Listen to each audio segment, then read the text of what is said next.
మీ లైఫ్లో గెలుపు మీకు నేర్పని పాఠాలు ఓటమి మీకు నేర్పుతుంది.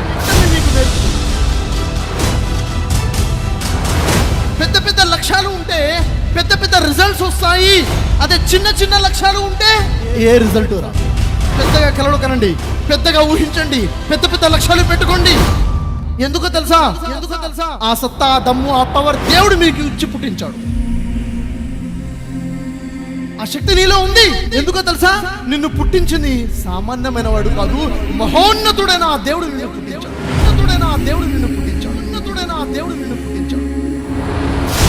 ఏదైనా సాధించాలి అని ఉంటే అతనికి మీరు ఏమీ ఇవ్వకపోయినా అతను సాధించి చూపిస్తాడు. సాధించాలని లేని వాడికి మీరు అన్నీ ఇచ్చేయండి, అతను ఏమీ సాధించలేడు. అంటే కమిట్మెంట్ కావాలి, వర్కింగ్ డిజైర్ కావాలి, విల్ పవర్ కావాలి, చెయ్యాలి అన్న క్లియర్ విజన్ కావాలి. కాబట్టి శారీరక బలం కాదు, మానసిక బలం కావాలి. మానవుడు సాధించాలి అని. మీకు ఒక వ్యక్తి గురించి చెప్పబోతున్నాను. టెర్రీ ఫాక్స్ ఏంటి, తన లైఫ్లో ఎలాంటి డిసిషన్ తీసుకున్నాడు, ఏం చేశాడు, మనము చేయలేమా? కెనడాలో 1958లో జన్మించడం జరిగింది. తనకి చిన్నప్పటి నుంచి కూడాను స్పోర్ట్స్ అంటే చాలా ఇష్టం. ఆటలంటే ఇష్టమే కాదు, ప్రాణం, పిచ్చి. అతను 17 ఇయర్స్ ఏజ్లోనే నేషనల్ ఛాంపియన్గా బాస్కెట్బాల్లో గోల్డ్ మెడల్ సాధించాడు. నేషనల్ ఛాంపియన్గా అంత యాక్టివ్గా ఉండేవాడు. కానీ ఏమైందో తెలుసా? తన 18 సంవత్సరాల వయసులో తను కార్ డ్రైవ్ చేసుకుంటూ వెళ్తుంటే ఒక ట్రక్కి యాక్సిడెంట్ అయిపోతుంది. ఆ యాక్సిడెంట్లో తన రైట్ లెగ్ డ్యామేజ్ అయిపోతుంది. రైట్ లెగ్ కోసి తీసేయాల్సిన పరిస్థితి వస్తుంది. అతనికి ఒకే ఒక కాలు మిగిలిపోయింది, లెఫ్ట్ లెగ్. రైట్ లెగ్ అతనికి లేదు. అంతేకాదు, అది జరిగిన కొన్ని రోజులకే కాల్లో ఇన్ఫెక్షన్ వచ్చేసి క్యాన్సర్ వచ్చేసింది. క్యాన్సర్ అటాక్ అయిపోయింది. కెనడాలో ఉన్నటువంటి క్యాన్సర్ ఇన్స్టిట్యూషన్లో ట్రీట్మెంట్ కోసం వెళ్తున్నాడు. రెగ్యులర్గా వెళ్తున్నాడు. కీమోథెరపీ చేస్తున్నారు.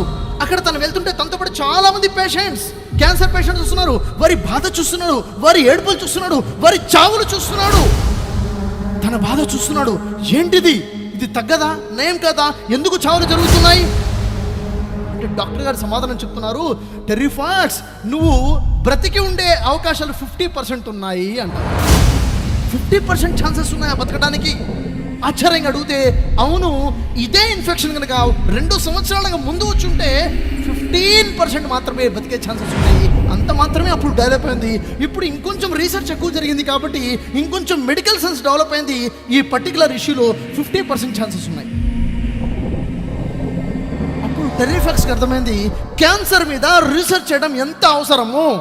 రీసెర్చ్ జరిగింది కాబట్టి, డెవలప్మెంట్ జరిగింది కాబట్టి 15% నుంచి 50% వరకు రిజల్ట్ వచ్చింది. అవసరం. మరి ఇప్పుడేంటి 50% ఛాన్సా?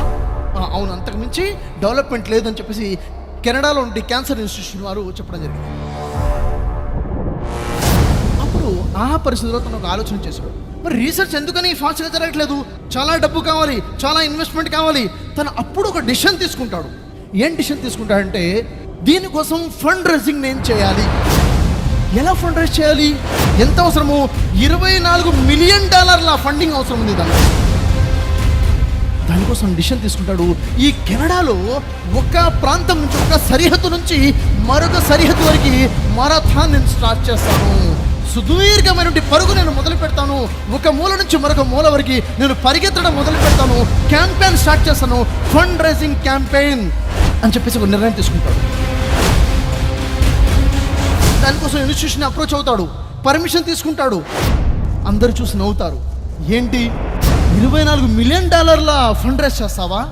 నువ్వు ఒక కాలుతో క్యాన్సర్ పేషెంట్వి కెనడాలో ఉన్న ఒక మూల నుంచి మరొక మూలకి పరిగెత్తుతావా? ఇది సాధ్యమా? ఇది చేయగలుగుతావా అని ప్రశ్నిస్తున్నారు. తన మీద తనకు నమ్మకం ఉంది. తను పరిగెత్తాలనుకుంటుంది. కాళ్ళతో కాదు, దృఢమైన సంకల్పంతో పరిగెత్తాలనుకున్నాడు. స్టార్ట్ చేశాడు. ఏప్రిల్ 12, 1980వ సంవత్సరంలో పరిగెత్తడం మొదలు పెడతాడు. రోజులు గడుస్తున్నాయి. ఒక్కొక్క రోజుకి 42 కిలోమీటర్లు యావరేజ్గా పరిగెడుతున్నాడు.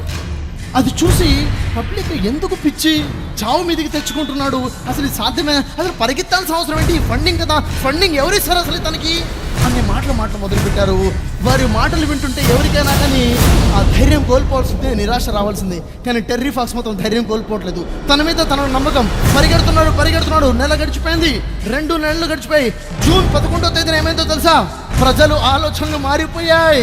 లక్ష్యంలో ఇతను ఉన్న వేగానికి చూసి ప్రజలు ఆలోచనలు మారిపోయి జూన్ 11వ తారీఖు 1980 తారీఖున అప్పుడు పరిగెడుతున్న ఒకే వ్యక్తి కాదు, అతనితో ఇప్పుడు 10,000 మంది వచ్చి కలుస్తారు. మేము కూడా మీతో పరిగెడతాం. అప్పటి వరకు పరిగెత్తింది ఒకే వ్యక్తి, ఒకే కాలు. కానీ ఆ రోజు వచ్చి చేరారు 10,000 మంది. 20,000 కాళ్ళు వచ్చి చేరాయి. పరిగెడుతున్న 20,000 కాళ్ళు. జూన్ 11వ తేదీ నుంచి వాళ్ళందరూ పరిగెత్తడం మొదలుపెట్టారు. Terry Fox పరిగెడుతున్నాడు.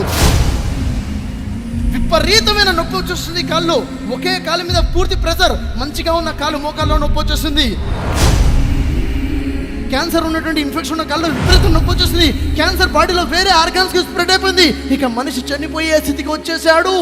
అందరూ ఫోర్స్ చేసి అతన్ని ఆపే విధంగా చేస్తారు. సెప్టెంబర్ 1వ తేదీన 1980 తేదీన బలవంతంగా అతను ఆపేసి, నువ్వు ఆగు, మేం పరిగెడతామని చెప్పేసి అతని స్పిరిట్ తీసుకుని వారు పరిగెడతారు. అతని లక్ష్యం ఏంటో తెలుసా? $24 మిలియన్ల. కానీ ఎంత ఫండ్ రైజ్ అందో తెలుసా? ఇప్పటివరకు $700 మిలియన్ ఫండ్ రైజ్. నేను అంటున్నాను, చావు బతుకులో కొట్టుమిట్టాడుతున్న వ్యక్తి అంత పెద్ద లక్ష్యాన్ని పెట్టుకున్నాడే. కెనడాలో ఉన్న ఏ ఒక్క వ్యక్తి కూడా నమ్మకం కలగలేదే. లక్ష్యాన్ని పెట్టుకొని చూడండి, రిజల్ట్ సాధించు. ఈ రోజు కూడా ప్రతి సంవత్సరం యాన్యువల్ రన్ స్టార్ట్ చేస్తారు. వేరు దేశాల నుంచి వస్తారు. ఎక్కడైతే టెర్రీ ఫాక్స్ పరిగెత్తడం ఆపేశాడో అక్కడి నుంచి డెస్టినేషన్ వరకు పరిగెడతారు. ఫండ్ రైజ్ ప్రతి సంవత్సరం జరుగుతుంది. క్యాన్సర్ మీద వచ్చేటువంటి విరాళాలు వస్తుంది. నేను అనేది ఏంటంటే, టెర్రీ ఫాక్స్ ఆ పరిస్థితిలో లక్ష్యం పెట్టుకున్నాడు. మీరు ఈ పరిస్థితిలో లక్ష్యాన్ని పెట్టుకోలేరా? అతను పరిగెత్తింది తన కోసం కాదు. అతను పరిగెత్తింది భవిష్యత్తులో క్యాన్సర్ పేషెంట్కి సహాయం చేయాలి. నువ్వు కష్టపడాల్సింది నీ కోసం, నీ తల్లిదండ్రుల కోసం నువ్వు చేయలేవా? ఒకసారి ఆలోచించు. అతను పరిగెత్తిన దూరం ఎంతంటే 143 రోజులు పరిగెత్తాడు. 5,373 కిలోమీటర్లు పరిగెత్తాడంటే ఇది సామాన్యమైన విషయమా?